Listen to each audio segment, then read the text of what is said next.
Bola som dezorientovaná v centre Bratislavy a bola som dezorientovaná až tak z tej úzkosti, že som nevedela, na ktorý autobus nastúpiť, aby ma dostal domov. A uvedomila som si, že musím zavolať pomoc. Takto som sa jeden deň zrútila v Bratislave, ale bolo video a lekcia o tom, ako to robiť tak, aby sa to nestalo aj vám. Jeden deň som sa zobudila a myslela som, že to bol jeden z tých dní, kedy si užijem spoločný čas s mojím manželom. Išli sme do kostola, išli sme na spoločný obed, išli sme na kávu, do kina.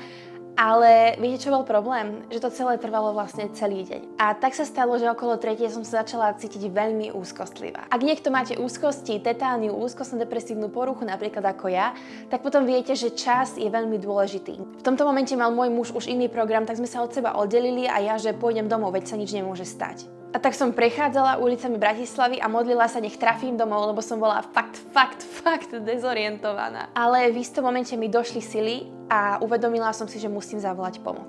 A tak som vytočila prvé číslo, vytočila som môjho otca. Môj otec mal prácu a aj tak prišiel.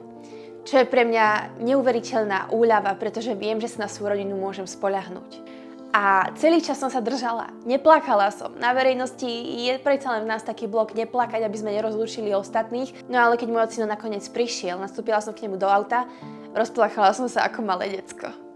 A viete, ktorá myšlienka ma držala najbližšie dni? To, že mám 29 rokov a stále potrebujem zachraňovať. Ale nie je to tak, ako si myslím. Ak niekto potrebuje zachrániť, išli by ste poňho, no nie? Slovami môjho ocka, Ľubka, kebyže teraz moja mama vie, že jediná, čo mi môže pomôcť, no neurobila by to pre mňa. Preto ak máte rodinu, ktorá vás vo vašich psychických bojoch podporuje, vážte si ju, ďakujte za ňu každý jeden deň, pretože to nie je samozrejmosť. Viem, že mnohí z vás takúto podpornú rodinu alebo priateľov nemajú a je mi to z celého srdca ľúto. Myslím na vás a modlím sa za vás, aby ste si našli to prostredie, v ktorom sa cítite bezpečný. Moje meno je Ľubka, ak takéto príbehy chceš počuť aj naďalej. Dúfam, že nebudú, pretože dúfam, že budem OK, ale ak by náhodou boli, tak vám ich spracujem. Zatiaľ sa držte a myslím na vás.